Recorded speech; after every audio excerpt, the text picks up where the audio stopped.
Bom dia, boa tarde, boa noite, dependendo de quando você está me assistindo. Meu nome é Diego Quaga e eu tô aqui hoje para falar sobre Missão Impossível 7, Acerto de Contas, parte 1. O mais novo filme da saga cinematográfica Missão Impossível, dirigido mais uma vez por Christopher Maguire e estrelado por Tom Cruise. Antes de vocês assistirem o vídeo, não se esqueçam de se inscrever no canal, ativar o sininho de notificação, comentar aqui embaixo, dar like no vídeo, compartilhar o vídeo nas suas redes sociais, recomendarem o vídeo e me seguirem nas minhas redes sociais, que vão estar aqui embaixo. A minha relação com Missão Impossível é muito boa, porque Missão Impossível provavelmente não é só, pra mim, a melhor saga cinematográfica da atualidade. Pra mim, Missão Impossível talvez seja a minha saga cinematográfica favorita. Talvez, tá bem perto de ser. Porque eu acho que todos os filmes têm um nível de qualidade, de inventividade e de intensidade em como constroem as cenas de ação e a ação. Tirando, obviamente, o terceiro filme, que é bem fraco e tem vários problemas, e é bem uma coisa genérica e pasteurizada, todos os outros filmes eu acho exemplares, tanto de você pegar autores de fora e esses autores entrarem nessa franquia e conseguirem somar com essa franquia, ao você fazer um artesanato bem clássico para propor novas ideias ao cinema de ação e extravasar as potencialidades técnicas, visuais e de artesanato desses cinemas. Eu tenho um Sábado Sem Legenda que saiu sobre o primeiro filme, Sábado Sem Legenda do podcast que eu participo com a Camila e com o Vincent, e também vão sair vídeos aqui no canal falando dos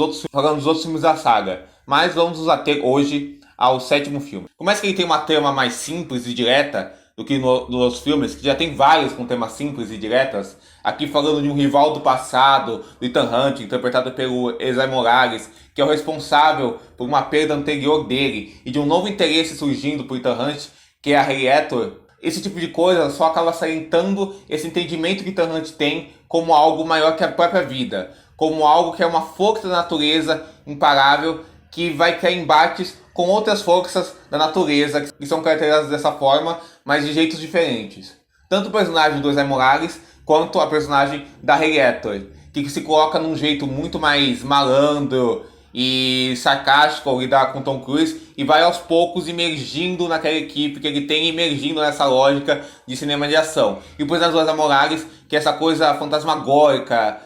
uma aparição esquisita, estranha, que sai e volta em cena. Por mais que o Ezra Morales não seja um ator marcante, o personagem dele não seja um vilão marcante, ele funciona muito bem para funcionar nessa lógica em que ele é uma coisa para além de tudo e de todos. Uma coisa que ninguém pode ter um contato pleno, porque ele está à margem de tudo que está em tela. E ao redor de tudo isso, o Maguire vai tratando desse registro da morte como uma companhia constante da vida louca do Ethan Hunt. E vai celebrando a adrenalina que atravessa tanto o corpo dele, quanto os corpos de todas as pessoas que ele cruza, quanto o mundo em geral. Nesse sentido, a saga acabou virando um sinônimo da extrapolação da ação cinematográfica, te emergindo nisso por meio de aspectos ainda mais épicos. Esse com certeza é o filme mais épico de toda a saga, que já tinha ganhado esse aspecto com a chegada do Maguire. Os momentos de ação são criações absurdas e fascinantes de fisicalidade pura, dos elementos de coreografia, dos de locações, de geografia de cena, de ritmo, de montagem, de filmagem, de intensidade. E dentro disso, o McQuarrie consegue equilibrar muito bem tanto o humor quanto a tensão. Um exemplo de cena que faz isso maravilhosamente é toda a perseguição de carros na Itália, em que ao mesmo tempo aqueles vários cortes de um carro para o outro, toda aquela intensidade demonstram toda a tensão da cena, mas detalhes como aquele carrinho amarelo criam um humor quase de Buster Keaton. Isso é incrível no filme, porque ele tem uma solução visual inteligente de decupagem, de montagem, de fotografia, uma atrás da outra. Até cenas simples de conversa, dos personagens se ameaçando, ou dos atores caminhando e correndo, são filmadas com os personagens sendo cercados por uma luz brilhante, diegética, ou então pelas cores de um bar, uma coisa muito John Wick, essa estilização de bares, e também um uso muito forte de planos holandeses, remetendo ao uso de planos holandeses do primeiro filme, para criar uma sensação de tensão constante, desde a cena do submarino até a cena do encontro com Kidget, que é um personagem do primeiro filme. Mas além do Maguire retomar esse uso de técnica que o De Palma já tinha sido utilizado, ele também coloca coisas próprias, como o uso de foco e desfoco, passando de maneira muito marcada para cada um dos personagens, a câmera indo de encontro com um ao outro, com a câmera fechada nos rostos deles, em closes, próximos aos seus atores, é grudada neles em subjetivas, tanto dos personagens quanto em carros, capacetes, objetos em geral e objetos que estão em ação e por aí vai. A câmera indo em vários espaços, saindo de subjetivas também. Tudo isso acaba te imergindo ainda mais nesse tom de adrenalina, de tensão, de ação constante, onde só uma simples conversa, uma simples ação, um simples salto acaba te colocando nessa energia constante de adrenalina mesmo. O maior exemplo disso é a cena do trem, em que o Maguire e o Cruise fazem o seu próprio general do Buster Keaton, onde eles adaptam a cena do trem do primeiro filme ao seu próprio modo épico e frenético dos tempos digitais. A cena do filme do De Palma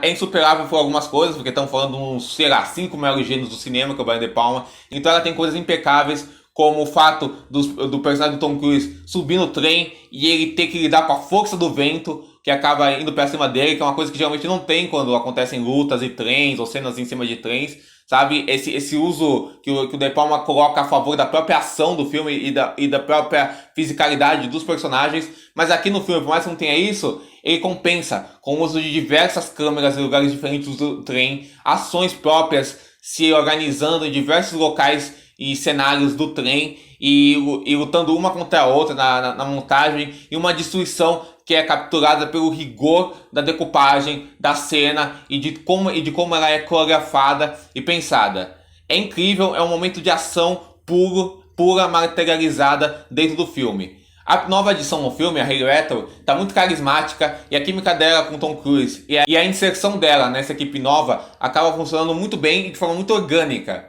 Talvez as pessoas possam ficar incomodadas com o destino que é dado à personagem da Rebecca Ferguson. Eu mesmo tomei um choque com isso e fiquei pensando se isso não era uma saída preguiçosa do filme ou só para colocar um drama a mais pro personagem do Tom Cruise e também substituir uma das melhores personagens da saga como um todo, ou talvez a melhor personagem da saga como um todo, já que ela rouba a cena totalmente no quinto filme. Então isso não me soou muito bem de começo, apesar da cena ser muito bem feita. Mas depois pensando, eu acho que isso se comunica muito bem com a lógica interna que o filme tem. Do filme falar sobre como essa morte cega o personagem do Tom Cruise e isso está sendo desenvolvido desde sempre. Tanto com a morte da Emanuele Beatti do primeiro filme, que foi o primeiro interesse amoroso dele, tanto com as partidas recorrentes das personagens femininas que ele se envolve. Tandy Newton no segundo filme, a própria Julia, que ele se casa, mas depois eles têm que se separar e ela acaba casando novamente e tudo isso, sabe? Ele tá sempre, essa vida louca e intensa dele